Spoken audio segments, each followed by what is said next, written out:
Selamat siang semuanya. Kali ini untuk pertama kalinya Bidik Hukum akan memulai podcast diawali dengan membicarakan atau membahas terkait dengan pemilu serentak di tahun 2024. Nah, memang saat ini banyak sekali dirilis dari media massa mengenai pemilu serentak di tahun 2024. Nah, sekarang diperlukan bagaimana masyarakat kita untuk bisa memahami dan diedukasikan terkait dengan pemilu serentak ini. Nah, untuk itu kami akan menghadirkan narasumber Profesor Igede Panca Astawa SHMH. Beliau adalah guru besar dari Universitas Padjadjaran Bandung dan beliau merupakan ahli dari hukum tata negara dan hukum administrasi negara. Untuk kali ini kita akan membahas terkait dengan seputar pemilu umum serentak tahun 2024. Selamat siang, Prof. Ya, selamat siang. Nah, ini terkait dengan pemilu serentak nih, Prof. Kan sekarang media massa ini sebanyak sekali membahas terkait pemilu serentak dan kayaknya banyak sekali nih masyarakat yang perlu mengetahui apa sih pemilu serentak ini dan diperlukan juga edukasi bagaimana masyarakat kita siap untuk mengikuti dari pemilu serentak ini. Nah, diawali dengan sebetulnya esensi dan maksud tujuan dari pemilu serentak tahun 2024 ini apa sih, Prof? Ya, yang jelas pemilihan umum itu sendiri merupakan event demokrasi yang bukan hanya sekali ini atau kali ini saja yang dilakukan di Indonesia. Kalau dilihat dari sejarah pemilu, pelaksanaan pemilu itu yang pertama kali dilakukan tahun 1955 yang dikenal sebagai pelaksanaan pemilu yang paling jujur dan fair. Kemudian sempat vakum dan kemudian dilaksanakan pemilu lagi pada masa pemerintahan Orde Baru sampai dengan sekarang. Nah, dibandingkan dengan pemilu-pemilu sebelumnya, pemilu serentak ini baru dimulai tahun 2019. Dan sekarang ini boleh dikatakan pemilu serentak yang kedua. Ini pemilu serentak ini dilaksanakan pasca terbitnya putusan Mahkamah Konstitusi. Kalau saya tidak salah tahun 2018 terkait dengan permohonan pengujian Undang-Undang Pemilu pada saat itu. Di mana dalam putusan Mahkamah Konstitusi sesuai dengan apa yang digariskan dalam konstitusi kita Undang-Undang 45, pemilihan umum itu harus dilaksanakan dalam waktu 5 tahun sekali. Nah, kemudian kenapa dipandang penting dilakukan pemilihan umum secara serentak ini? Tentu reasoningnya jelas. Yang pertama, untuk mengefisiensikan anggaran negara yang dialokasikan untuk penyelenggaraan pemilu serentak ini. Cuman barangkali di kalangan masyarakat luas bisa jadi masih bertanya-tanya, pemilu serentak yang dimaksudnya apa sebetulnya? Nah, pemilu serentak yang dilakukan tahun 2024 ini, tepatnya tanggal 14 Februari yang akan datang, 2024, itu dilaksanakan untuk memilih calon-calon anggota legislatif, yaitu DPR di level pusat, DPR RI, kemudian DPRD provinsi, DPRD kabupaten, dan DPRD kota, termasuk Dewan Perwakilan Daerah, DPD. Di samping pada saat yang bersamaan juga dilakukan pemungutan suara untuk pemilihan umum presiden dan wakil presiden. Nah, bagaimana dengan pemilihan umum kepala daerah, provinsi, kabupaten, kota, itu baru dilaksanakan pada bulan November 2024 ini juga. Jadi saya sendiri tidak memahami atau tidak mengerti kenapa kok tidak disekaligus,kan gitu loh pada tanggal 14 ini. Barangkali ada kesulitan-kesulitan untuk dilakukan secara serentak. Apakah itu pilpres, pileg, maupun pilkada. Tapi yang pasti serentak yang pertama ini adalah pemilihan umum untuk memilih anggota eh, legislatif, pusat sampai daerah dan DPD plus pemilihan umum presiden. Nah, terkait dengan ini tentu saja harus dipahami dulu apa esensi makna dari pemilihan umum itu sendiri. Mudahnya pemilihan umum ini kan merupakan manifestasi dari asas atau prinsip kedaulatan rakyat. Kedaulatan rakyat itu sendiri dimaknai sebagai kekuasaan tertinggi dalam satu negara itu ada pada tangan rakyat atau di tangan rakyat. Dengan kata lain, rakyatlah yang supreme, rakyatlah yang berdaulat di sebuah negara.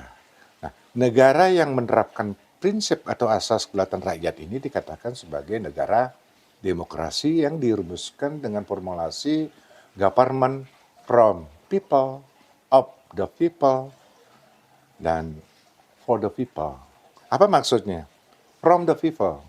From the people itu artinya siapapun yang terpilih nanti sebagai pemimpin atau penyelenggara negara, tentu saja dia memperoleh dukungan dari rakyat. Oleh rakyat maksudnya penyelenggara negara yang terpilih, entah di eksekutif maupun legislatif, dia bertindak untuk atas nama rakyat.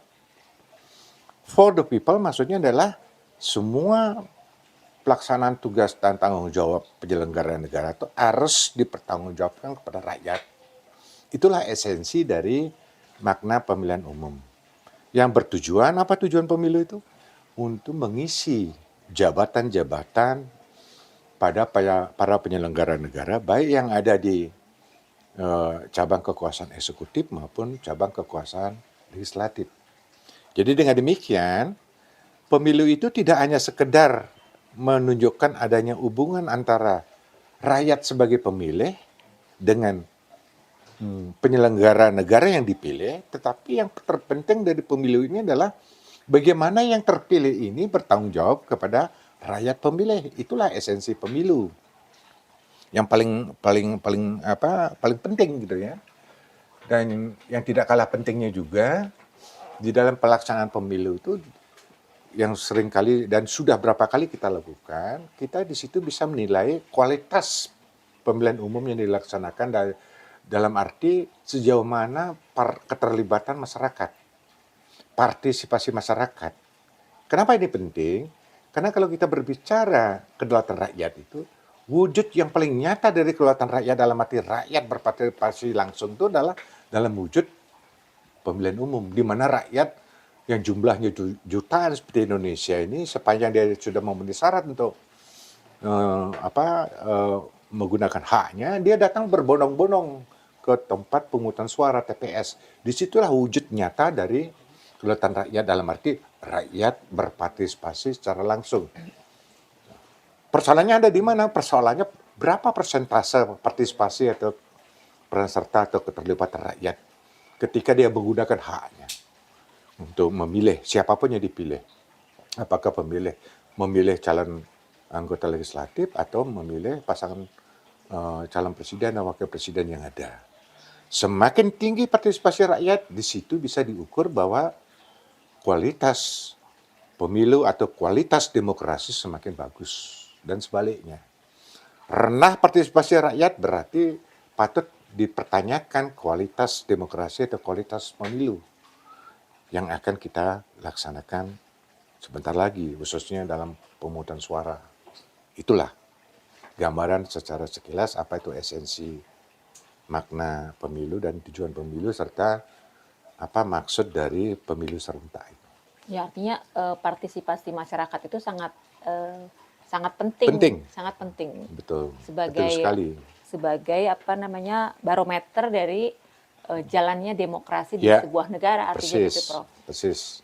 Nah, cuman kan sekarang ada kalanya misalnya di sebuah negara itu melaksanakan pemilu, memang persentase partisipasi rakyat itu relatif tinggi, katakanlah begitu. Cuman apakah betul partisipasi rakyat yang tinggi itu senyatanya? Atau bisa jadi itu dimobilisasi atau dibuat skenario sedemikian rupa. Bagi kita yang terpenting adalah bagaimana kenyataannya sesungguhnya, dasarnya tanpa dimobilisasi, tanpa dipaksakan, tapi betul-betul muncul kesadaran rakyat banyak atau masyarakat pada umumnya untuk menggunakan hak pilihnya secara sadar gitu loh. Nah, Bukan karena terpaksa, bukan karena intimidasi, bukan karena dimobilisasi. Di situ yang penting. mungkin ini terkait dengan asas luber dan jurdil mungkin ya Prof ya. Ya tentu saja, ya namanya pemilihan umum itu, suatu pemilihan umum agar bisa berlangsung secara damai atau dikatakan berhasil manakala secara konsisten siapapun itu, terutama penyelenggara pemilu itu harus dilandaskan pada prinsip atau asas luber dan jurdil. Luber itu langsung, dalam arti apa? Rakyat langsung datang ke TPS tanpa diwakili. Langsung itu.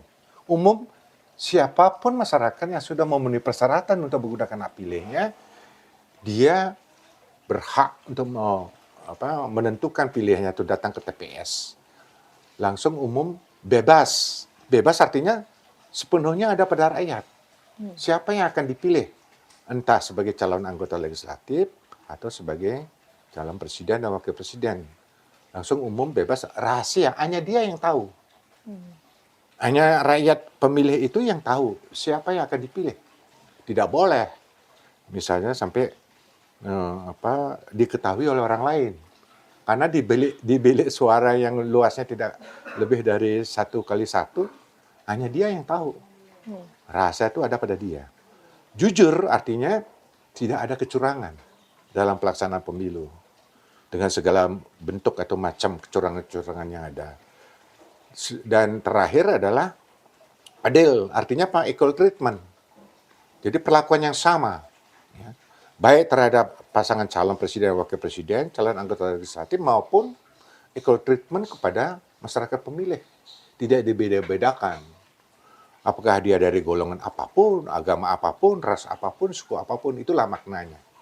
Inilah pentingnya asas ini dijadikan dasar untuk pelaksanaan penyelenggaraan pemilu, terutama oleh Komisi Pemilihan Umum dari pusat sampai ke daerah, sampai ke pelosok-pelosok, ke desa-desa. Jadi asas ini begitu penting untuk apa? Terwujudnya pemilihan umum yang lancar, berlangsung dengan baik, dan terutama yang paling penting adalah damai.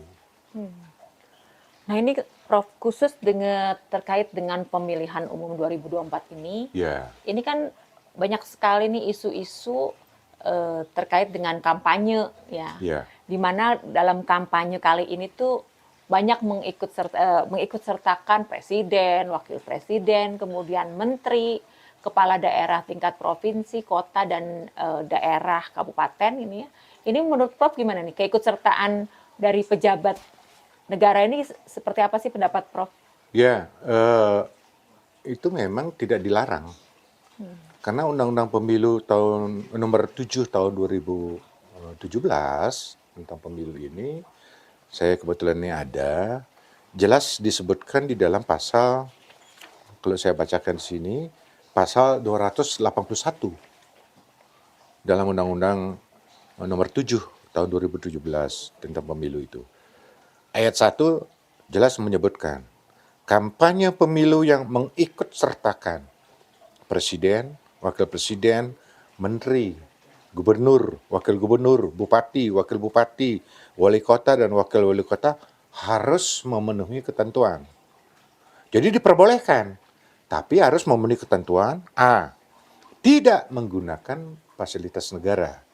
Jadi pengertian fasilitas negara ini ketika presiden, wakil presiden, menteri, dan seterusnya itu menjabat, tentu saja dia memperoleh fasilitas negara, apakah itu rumah dinas, apakah itu kendaraan dinas, apakah itu tempat dia bekerja, istana dan sebagainya, kementerian dan sebagainya, termasuk rumah dinas, itu tidak boleh digunakan untuk kepentingan kampanye. Ya. Fasilitas negara juga termasuk dalam hal ini tidak menggunakan anggaran negara yang bersumber dari APBN maupun APBD. Termasuk apapun yang dialokasikan dari APBN maupun APBD, kebijakan-kebijakannya sudah dikemas. Ini tidak bisa disalahgunakan. Siapapun dia, presiden, wakil presiden, menteri, dan seterusnya. Yang B, menjalani cuti di luar tanggungan negara. Memang pejabat-pejabat yang disebut dalam undang-undang ini tidak diharuskan mundur dari jabatannya, tetapi mengambil cuti di luar tanggungan negara. Untuk apa? Untuk menghindari penyalahgunaan wewenang itu. Untuk menghindari terjadinya penyalahgunaan fasilitas negara, termasuk anggaran yang bersumber dari APBN maupun dari APBD. Cuma persoalannya tidak semudah itu.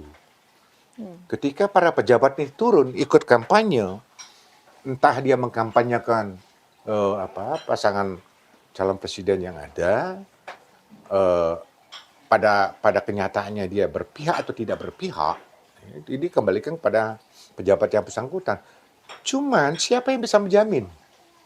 Misalnya seorang presiden datang kampanye, ya secara kenyataannya ada 3 pasangan calon, di mana pasangan calon presiden, wakil presiden nomor 2 itu ada anak kandung presiden di situ. Siapa yang bisa menjamin bahwa presiden itu bisa bersikap netral? Ya secara psikologis kita bisa mengerti lah, seorang bapak tentu saja dia akan memperjuangkan apa yang menjadi kepentingan anaknya itu. Sulit untuk menghindari faktor subjektif ini. Yang kedua, siapa juga bisa menjamin ketika seorang presiden atau menteri dengan wewenang, dengan kuasa, dengan dengan wibawa dan dengan pengaruhnya, dia tidak akan menyalahgunakan kuasa, pengaruh dan wibawanya untuk mempengaruhi. Misal, yang dipengaruhi adalah aparat negara. Aparat negara itu bisa militer, bisa kepolisian. Begitu juga aparatur sipil negara ASN, termasuk para penyelenggara pemilihan umum, KPU dari pusat sampai ke daerah. Siapa yang bisa menjamin bahwa presiden tidak akan menyalahgunakan wewenangnya itu untuk mempengaruhi atas dasar apa kuasa, atas dasar apa wibawa, atas dasar apa pengaruhnya. Karena begini juga orang melihat dia masih tetap presiden. Walaupun misalnya ketentuan dalam undang-undang yang tadi saya bacakan, sudah ada pembatasan-pembatasan. Cuma maksud saya dalam kenyataannya, siapa yang bisa mengawasi itu? Bawaslu. Kita lihat, apakah ada satu tindakan yang terukur dan tegas dari Bawaslu kalau sekiranya hal itu terjadi. Ini masih menjadi pertanyaan besar bagi saya. Dan ini tentu saja menimbulkan kontroversial di masyarakat seperti yang diintrodusir di berbagai media. Memang di satu sisi undang-undang pemilu itu memberikan hak kepada siapapun, ya, termasuk presiden, wakil presiden, menteri, sama haknya pada masyarakat. Tetapi ketika pejabat negara itu tengah memangku jabatan yang memiliki wewenang, disitulah bedanya dengan warga masyarakat biasa, ya. Artinya undang-undang satu sisi memberikan pengakuan terhadap hak presiden, wakil presiden, menteri untuk berkampanye, tetapi memang ada pembatasan-pembatasannya. Hanya persoalannya siapa yang bisa mengawasi. Tidak akan terjadi penyimpangan, gitu loh. Seperti yang sering disampaikan oleh Presiden Jokowi bahwa dia menyuruhkan agar semua aparatur negara bersikap netral. Tapi kenyataannya tidak sederhana itu. Banyak sekali misalnya pemberitaan-pemberitaan yang memperlihatkan sekurang-kurangnya ada kejadian-kejadian yang nyata-nyata memperlihatkan bahwa ada di antaranya, walaupun itu oknum, aparatur negara, aparat negara, ASN, ya, tidak bisa sederhana itu kita bisa melihat. Faktanya banyak sekali yang demikian itu melakukan penyimpangan-penyimpangan dalam arti tidak bersikap netral. Disitulah persoalan tidak sederhana itu. Gitu. Jadi saya bisa memahami reasoning yang ada di dalam pasal 281, cuman ketika kita berbicara pada tataran dasin, di situ menjadi persoalan yang serius. Ya, kalau ini bisa dikembalikan pada konsistensi sikap netral, tentu saja tidak akan membawa dampak yang negatif bagi pelaksanaan pemilu itu sendiri.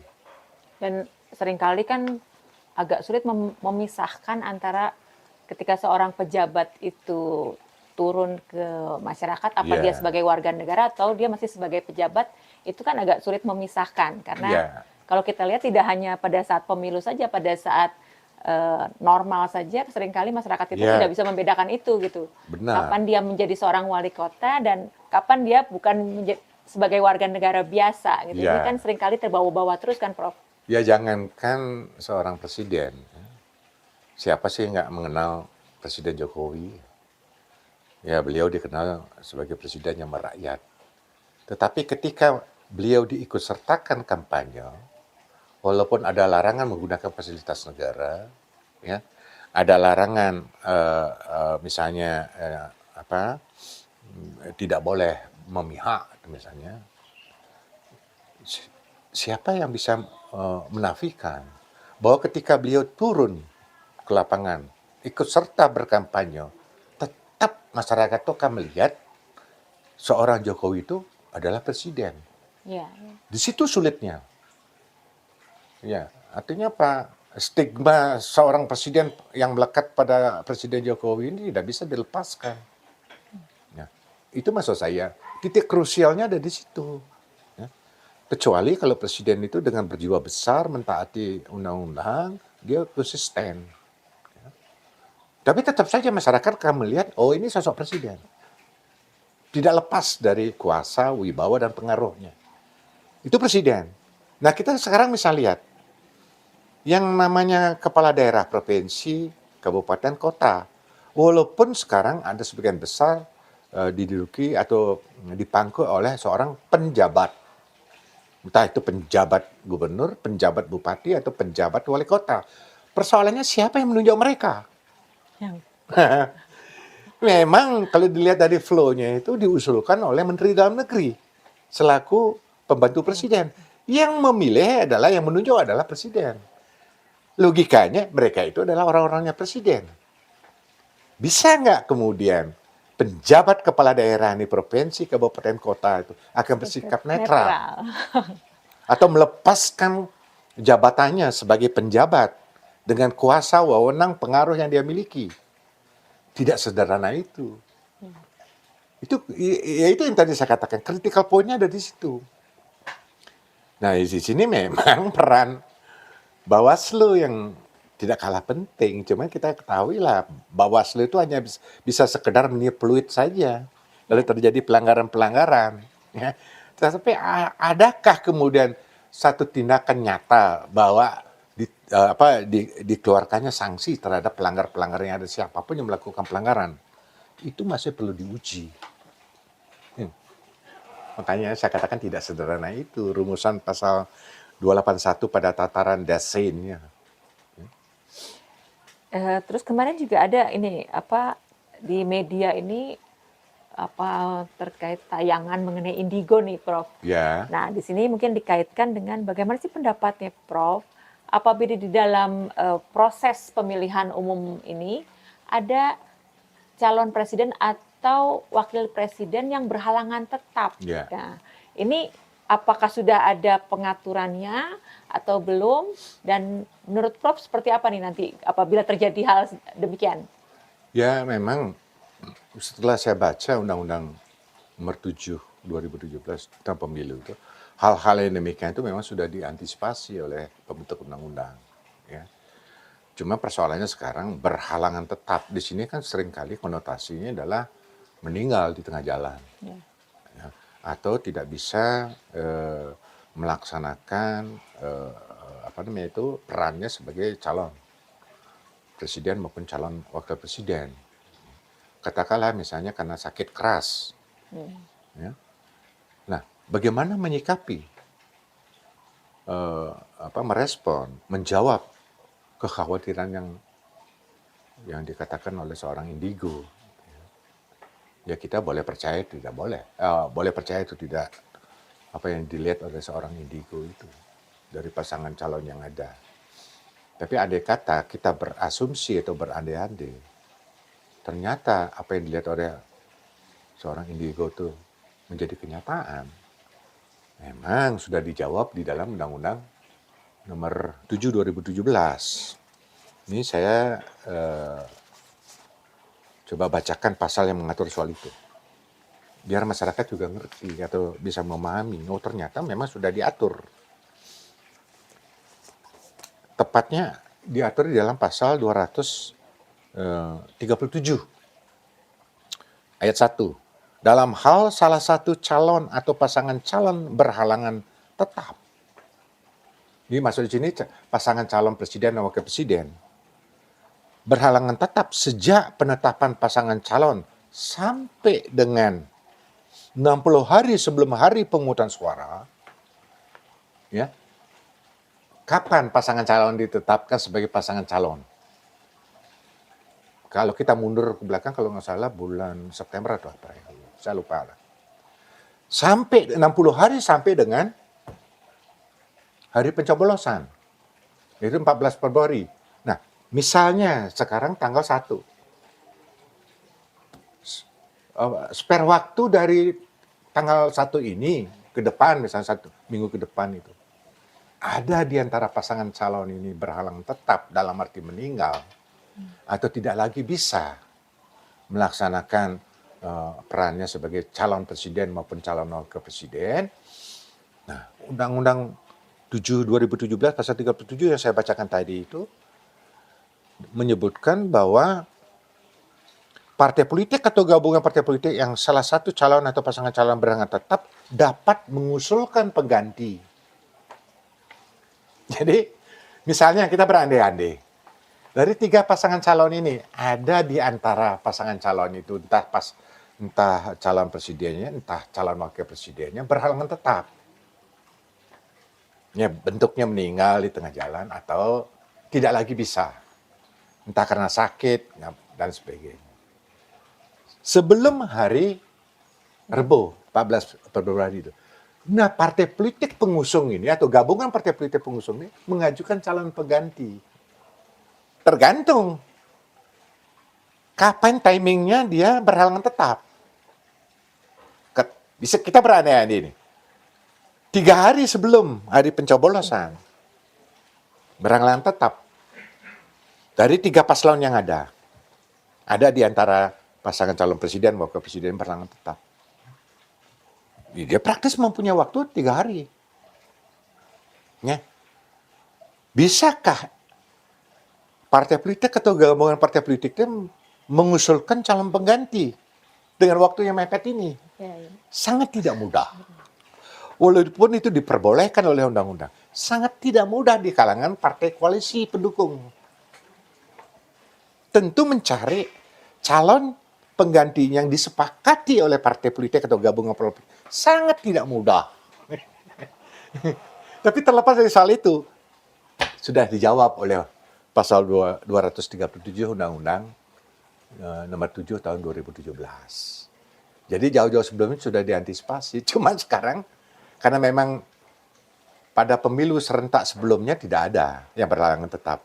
Ini kan karena penglihatan seorang indigo, kita percaya tidak percaya. Berandai-andai gitu loh. Sampai terjadi, hanya itu yang bisa saya sampaikan bahwa ada satu critical point di situ. Sangat tidak mudah mencari calon pengganti. Misalnya, waktu penentuan kesepakatan partai politik atau gabungan partai politik menentukan seorang calon presiden, betapa mereka membutuhkan waktu. Ya, itu satu. Kemudian ketika sudah disepakati calon presidennya A, sekarang mencari pasangan calon wakil presiden, ini juga tidak mudah. Mencari titik temu dari partai-partai, gabungan partai-partai pengusung atau gabungan partai-partai koalisi pengusung. Mereka butuh waktu. Sampai akhirnya bersepakat. Jadi tidak instan begitu.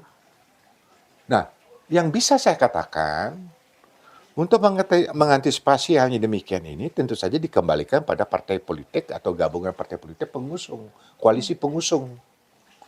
Tidak ada salahnya dari sekarang Menyiapkan prepare. cadangan. Iya, mempunyai calon cadangan gitu loh. Pemain cadangan. Ya, ibaratnya kita pemain bola gitu ya. Ya, siapa kira-kira kalau misalnya ada di antara pemain bola itu yang misalnya tidak bisa lagi bermain, kemudian ditarik keluar ke lapangan, sudah ada penggantinya. Ya. Ya, tidak ada salahnya. Jangan ini kembali kepada partai politik, gabungan partai politik koalisi. Jangan menganggap bahwa semuanya berjalan normal gitu. Tidak ada salahnya. Prepare lah. Punya calon cadangan. Sehingga ketika waktunya mepet, mereka sudah siap. Tidak ada terjadi kemudian silang pendapat di situ yang tentu saja akan merugikan. Karena terlampaui waktunya. Kalau itu sampai terjadi, tidak mampu mengusulkan calon pengganti melewati waktu itu, ya pemilu tetap jalan. The show must go on. Dengan pasangan yang ada. Ya artinya apa? Rugi sendiri. Jadi koalisi parpol pengusungnya tidak menemukan calon penggantinya. Tentu saja rugi sendiri. Itu saja. Untuk pertanyaan terakhir nih Prof, tapi saya boleh minum dulu ya Prof? Ya, silakan. Ini di rumahnya Prof, tapi saya yang mempersilahkan minum. Nyantai aja. Ini Prof, menurut prediksinya Prof, untuk Pilpres sekarang dengan 3 pasangan calon ini kira-kira akan melewati 1 putaran atau 2 putaran. Bagaimana ini prediksinya Prof? Kalau saya melihat ukurannya dari konsistensi pelaksanaan asas Luber Jurdil. Ya. Kalau benar-benar pelaksanaan asas Luber Jurdil ini terlaksana dengan konsisten dan dalam arti yang baik, saya memprediksi sulit akan terpilih seorang presiden dalam 1 putaran. Sulit. Kenapa sulit? Karena ada 3 pasangan calon. Untuk mendapatkan 51%. Untuk mendapatkan atau terpilih, itu persentasenya tinggi sekali. Ya, seperti saya bacakan di dalam Undang-Undang 7 2017. Tidak mudah, ya. Nih. Tepatnya di dalam pasal 416. Pasangan calon terpilih adalah pasangan calon yang memperoleh suara lebih dari 50% dari jumlah suara dalam pemilu presiden dan wakil presiden dengan sedikitnya. Ini 50%. Lebih dari 50%. Dengan sedikitnya 20% suara di setiap provinsi yang tersebar. Di lebih dari setengah jumlah provinsi. Sekarang di existing jumlah provinsi di Indonesia itu adalah 38 provinsi. Setengahnya aja berapa? Berarti setengah 38, 19. Nah, 19 provinsi setiap 19 provinsi ini sudah harus sedikitnya 20% suara. Dia menang di situ. Sangat tidak mudah. Sehingga sekali lagi, kalau asas Luber Jurdil dilaksanakan dengan konsisten, sulit. Seorang presiden terpilih akan bisa keluar sebagai presiden terpilih dalam 1 putaran. Dia sangat besar kemungkinan akan 2 putaran. Cuman siapa yang akan memperoleh suara yang kurang dan siapa yang signifikan dari 3 calon ini, kita lihat nanti hasilnya. Bisa jadi nanti 1 pasangan akan tersisih. Bahwa kemudian kemana pasangan yang tersisih ini akan melabuhkan suaranya, pendukungnya. Apakah 2 pasangan yang ada ini ke A atau ke B? Semuanya kembali kepada koalisi partai yang mengusung pasangan calon presiden, wakil presiden yang tersisih. Sebaliknya, ini sebaliknya. Manakala dalam pelaksanaan pemilu ini, asas Luber dan Jurdil ini tidak dilaksanakan secara konsisten dalam arti banyak terjadi penyimpangan-penyimpangan, banyak terjadi mobilisasi, banyak terjadi tekanan-tekanan, banyak terjadi paksaan terhadap para pemilih. Kemudian terjadi misalnya skenario direkayasa hasil pemilu itu. Entah dengan cara mendekati mempengaruhi KPU dari pusat sampai ke daerah, Entah yang terjadi di lapangan, bisa jadi yang terpilih itu, seorang presiden terpilih itu, hanya cukup satu putaran. Tetapi konsekuensinya, ya, konsekuensinya terlampau besar risikonya. Sangat besar risikonya, bukan hanya akan mendatangkan konflik sosial, bukan hanya menimbulkan konflik secara vertikal dan horizontal, juga akan berujung pada persoalan legitimasi presiden yang terpilih satu putaran dengan penuh kecurangan itu. Ya. Artinya apa? Pada gilirannya akan disengketakan hasil pemilu itu, hasil perolehan suara itu di Mahkamah Konstitusi. Tapi sebelum itu disengketakan, ya kita harus melihat dampaknya. Bukan tidak mungkin akan tertimbul kerusuhan-kerusuhan, bukan tidak mungkin juga akan menimbulkan konflik sosial yang meluas. Terlebih masyarakat yang nyata-nyata melihat praktek kecurangan. Masyarakat kita itu banyak yang cerdas kok, jangan dianggap bodoh. Bisa jadi mereka yang waras ini akan melawan. Tentu dengan cara-caranya. Kalau cara-cara elegan tidak bisa tersalurkan, bukan tidak mungkin mereka akan menggunakan cara-cara yang di luar nalar, tindakan anarkis. Ini sekali lagi kalau asas pemilu ini, luber dan jurdil ini tidak dilaksanakan secara konsisten. Bersih lah. Tapi saya meragukan itu. Sangat meragukan itu. Dengan melihat praktek-praktek kampanye yang sekarang ini. Karena itu makanya saya apel. Kembalilah menggunakan akal yang waras. Menggunakan tanggung jawab dan kesadarannya, siapapun dia. Ya. Entah itu pasangan calon, entah itu para pendukungnya, entah itu tim suksesnya, entah itu para pejabat negara. Jangan mempertaruhkan nasib bangsa dan negara ini hanya semata-mata untuk kepentingan politik sesaat.